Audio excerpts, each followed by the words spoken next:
Salut tout le monde! Ça me fait vraiment plaisir de vous offrir cette vidéo-là. La leçon de vie numéro 18. La liste des difficultés qu'on va rencontrer sur nos chemins quand on va résoudre des équations ou des inéquations à saveur exponentielle ou logarithmique.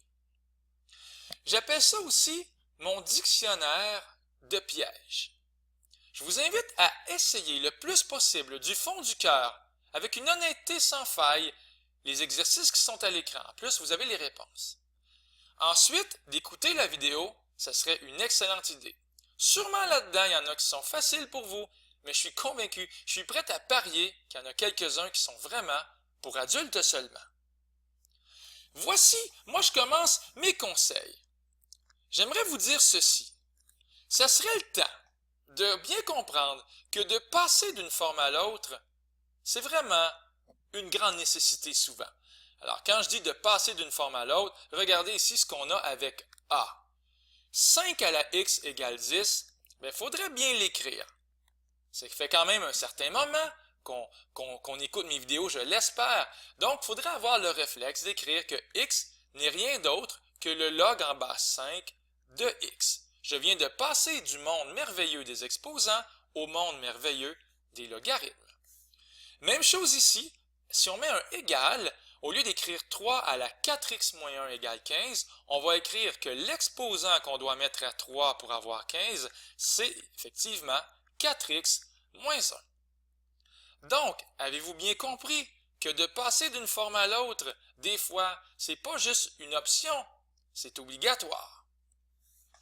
Une fois que vous aurez passé d'une forme à l'autre, bien souvent, ce qui va rester à faire, c'est tout simplement la loi numéro 5. Par exemple, ici, on va faire le log de 10 sur le log de 5, ou le log de 15 sur le log de 3.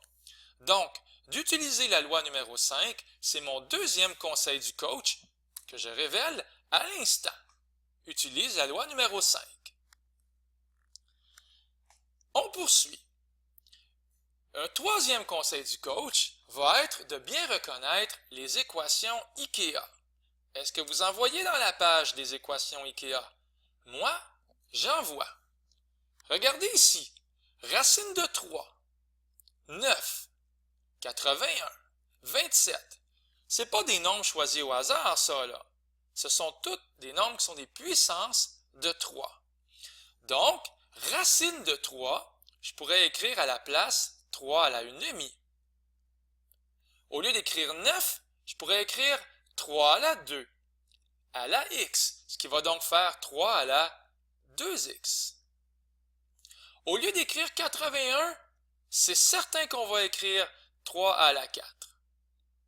De l'autre côté maintenant du égal, 3 à la x, je vais le retranscrire dans la joie, puis lui ici, 1 sur 27 avec une belle racine, en passant 1 sur 27, c'est 3 à la moins 3. Ou si vous préférez, 1 sur 3 à la 3, ce qui fait 1 sur 27.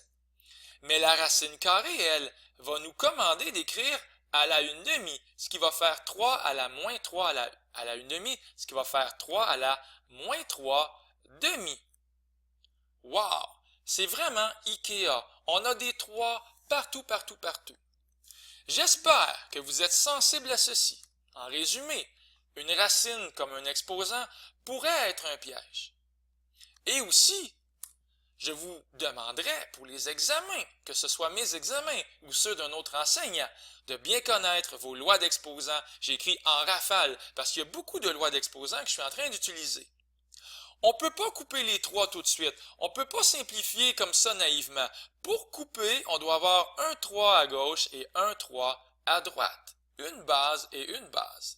Alors, qu'est-ce qu'on fait lorsqu'on multiplie? On additionne les exposants. Je vais donc écrire 1/2 plus 2x. Alors, 1/2 plus 2x. Et lorsqu'on divise, on soustrait les exposants. Je vais donc écrire moins 4. Les lois des exposants sont parmi nous. Ici, x plus moins 3/2, ou si vous préférez, x moins 3/2. Et là, on peut couper enfin les 3. Je n'attendais que ce moment. Grande réjouissance. On va donc trouver ici 2x moins 3,5 est égal à x moins 1,5, on devrait trouver rapidement x est égal à 2. On est content, c'est écrit ici. Donc, déjà, on vient de visiter 5 pièges. Passer d'une forme à l'autre, appliquer la loi numéro 5, reconnaître les équations IKEA, ne pas avoir peur des racines, ni des lois des exposants. Est-ce que vous êtes prêts pour la deuxième moitié de ma vidéo? Je l'espère. Qu'est-ce qui va se passer maintenant si on a la variable x 2 fois à l'exposant? Là, vous allez me dire, ici, il était là 2 fois à l'exposant. Il était là ici, il était là et là. Mais ça, c'était IKEA. Qu'est-ce qu'on va faire quand on a x 2 fois à l'exposant et que ce n'est pas IKEA? Alors, on va monter un petit peu plus haut et on va se laisser guider vers la lettre C. Clairement, ici, on a x plus 5, x plus 3 et la base 3 et 4 n'ont rien en commun. Ce n'est pas IKEA.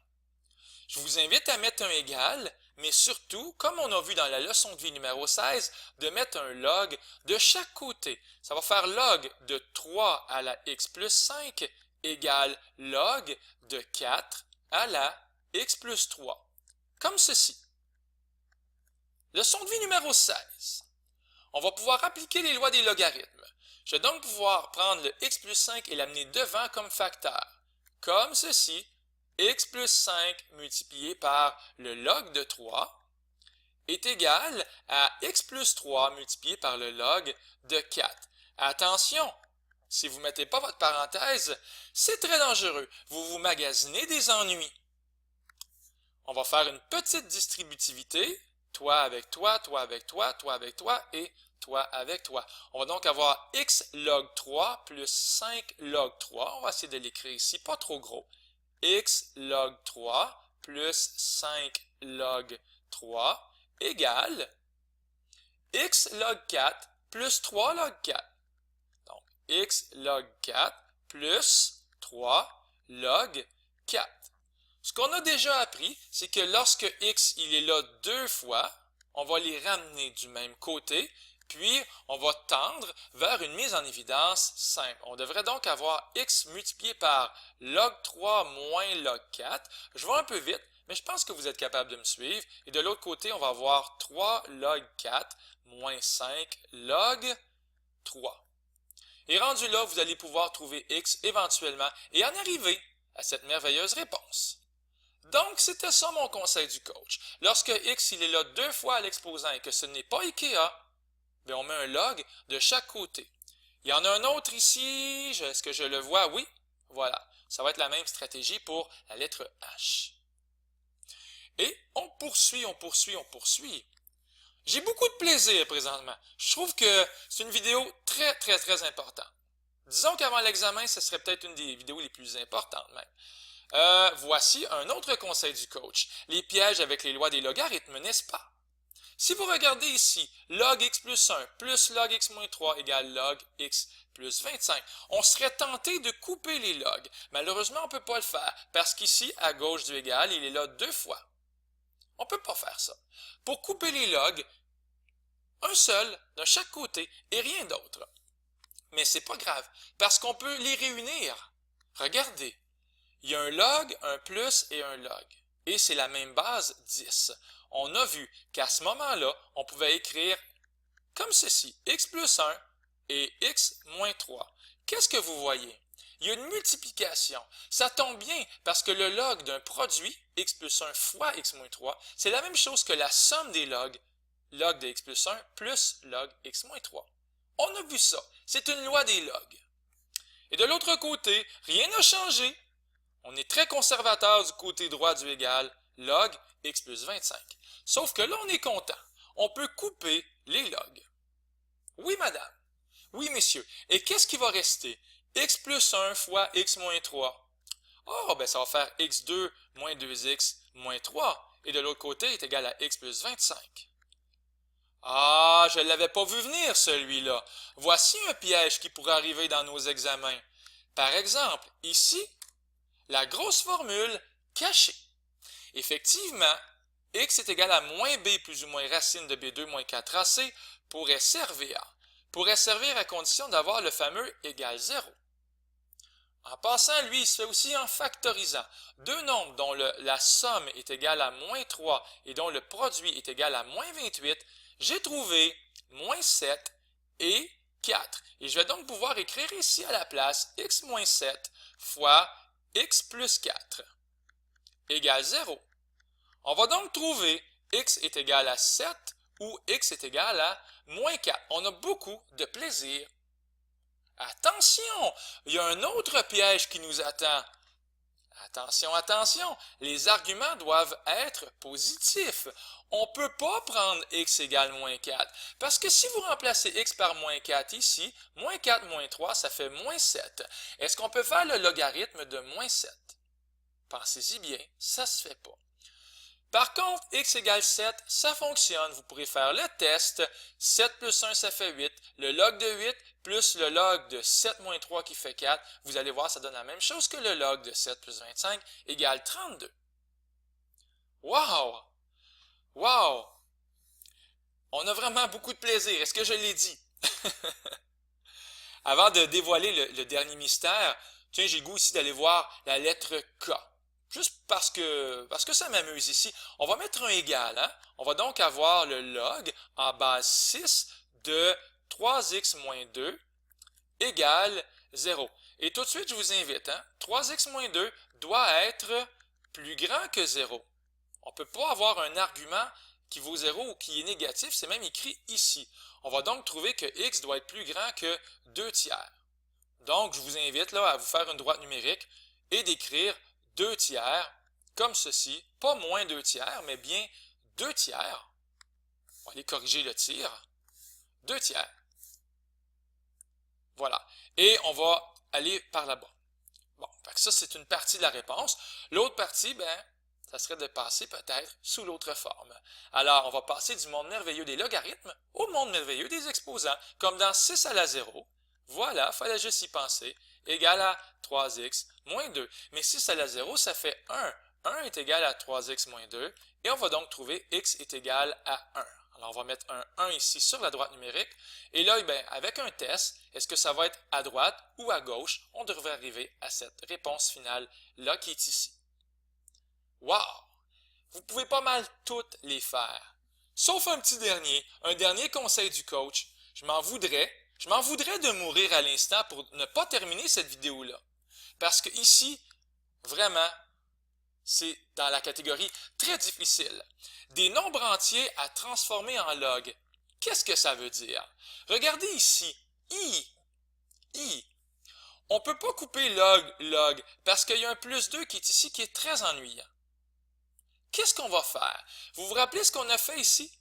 Avant de couper, on avait simplement un log d'un côté et simplement un log de l'autre côté et rien d'autre. Pas de plus 2 qui traîne comme ça, comme un lit pas fait le samedi matin. Ça traîne partout, c'est désagréable. Alors, le conseil que je vais vous donner, c'est le conseil suivant. Au lieu d'écrire plus 2, pourquoi ne pas écrire log en base 7 de 49? C'est assez intense, hein? Mais vous êtes d'accord que le log en base 7 de 49, c'est 2. Et on va donc pouvoir réunir sous un seul log. On va avoir du côté gauche log en base 7 de 14x. Et du côté droit, on va avoir log en base 7 de x moins 5 fois 49. Je vais même l'écrire comme ça, 49 fois x moins 5. Parce que le log d'un produit, c'est la somme des logs. On va donc pouvoir couper log en base 7. Il va donc rester 14x qui est égal à 49 fois x, donc 49 fois x qui est ici, et 49 fois 5, je pense que ça donne 245. Bingo, c'est réglé. Alors, avec quelques calculs, on va tout simplement trouver 245 divisé par 35, 7. Et ça tombe bien, c'est la même chose qui est ici. Alors, x égale 7. Je vous laisse faire le reste. Je vous laisse les réessayer, les revivre, les revisiter. Il y a des morales de vie pour chacune de ces lettres-là. OK? Alors, c'était mon dictionnaire des pièges. Ça m'a fait plaisir de vous le montrer. Et je vous salue et je vous dis, il reste pas beaucoup de choses à voir dans les vidéos. C'était Luc Allard pour le Collège Sainte-Anne. Au revoir.